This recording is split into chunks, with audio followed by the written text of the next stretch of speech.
Topps doesn't need your stinking votes to tell them who's an all-star. Picking an all-star roster is not an exact science.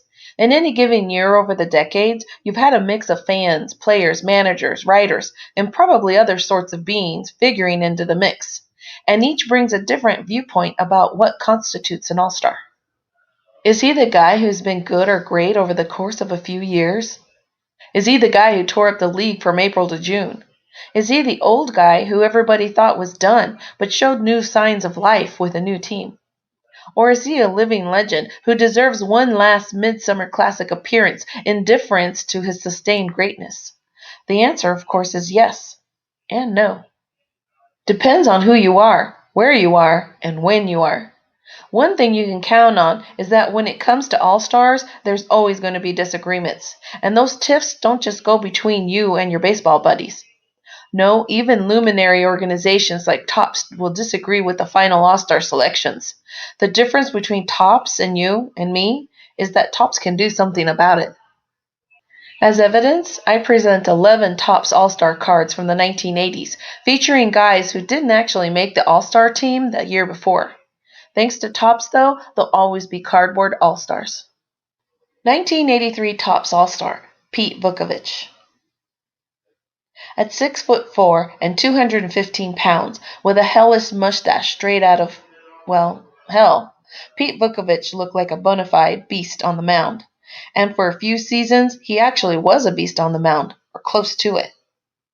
Beginning with the Toronto Blue Jays in 1977, continuing with the St. Louis Cardinals from 1978 through 1980, and wrapping up with the Milwaukee Brewers in 1981 and 1982, the big right-hander went 78 and 48 with a 3.31 ERA and threw in 10 saves just for the heck of it.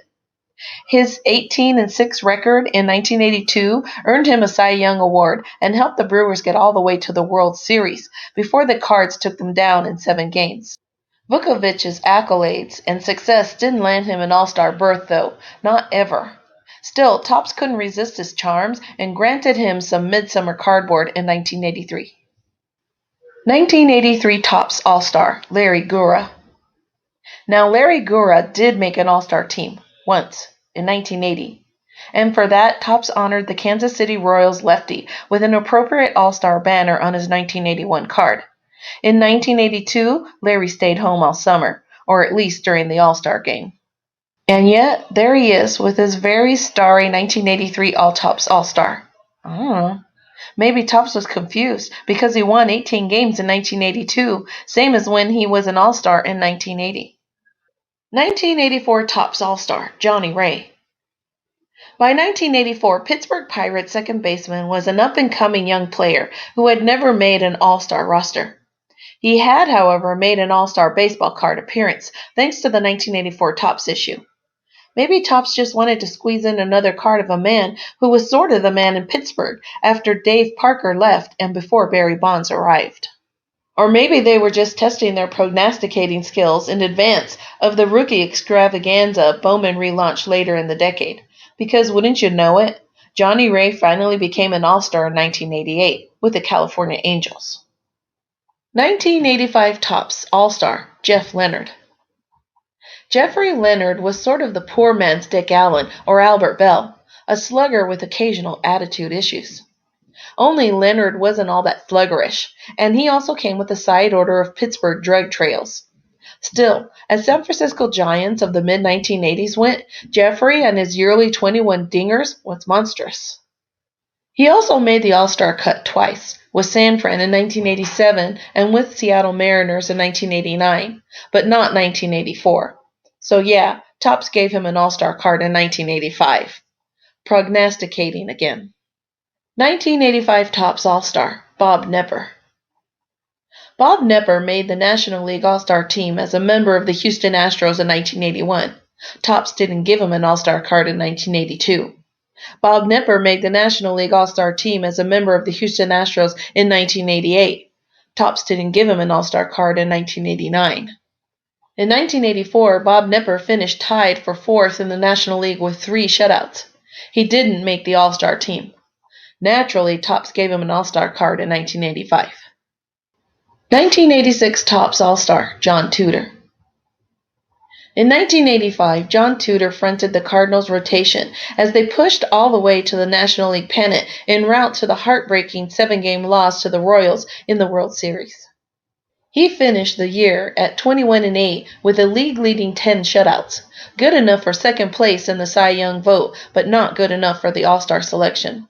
In fact, Tudor never made it to an All-Star roster. He did, however, score a 1986 Topps All-Star card.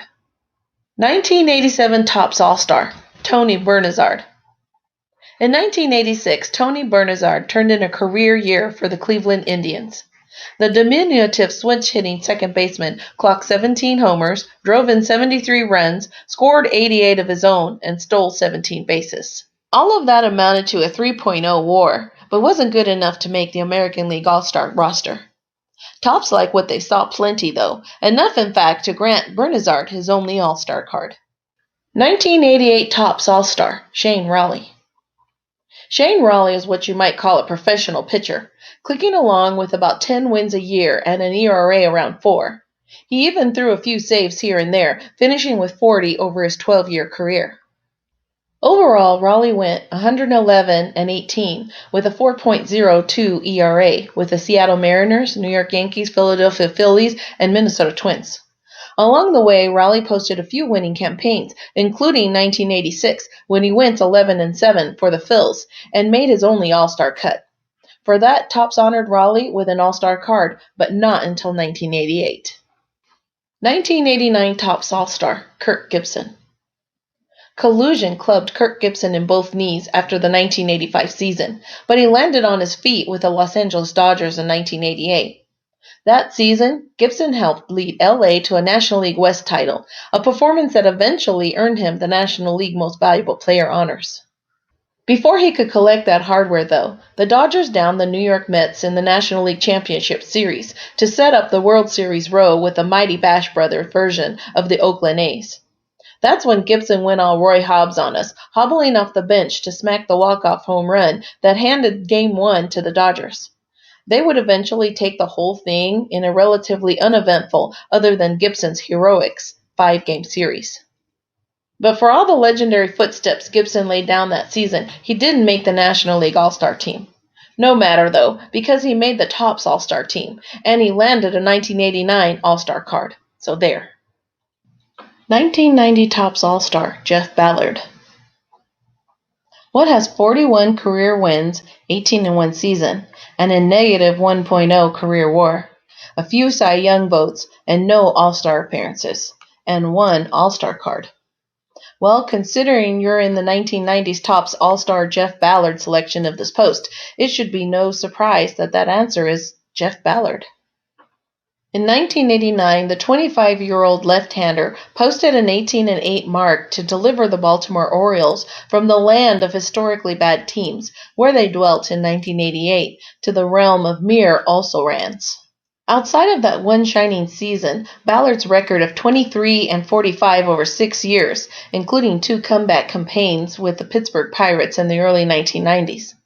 For his work in the summer of 1989, though, Ballard garnered a 6th-place Cy Young finish and a slot in Topps 1990 All-Star set, even without a real All-Star berth. 1990 Topps All-Star, Joe McGrane. Big Joe McGrane worked his way quickly through the St. Louis Cardinals farm system after they drafted him in the first round out of Arizona in 1985. By 1987, he was in the majors and looking for all the world like the next frontline card starter, finishing 3rd in the National League Rookie of the Year voting on the strength of a 9-7 3.54 ERA. In 1988, McGrane led the National League with a 2.18 ERA, even though his record was just 5-9, and then broke out in 1989. At age 24, the righty went 18-9 with a 2.91 ERA and finished 4th in the Cy Young voting.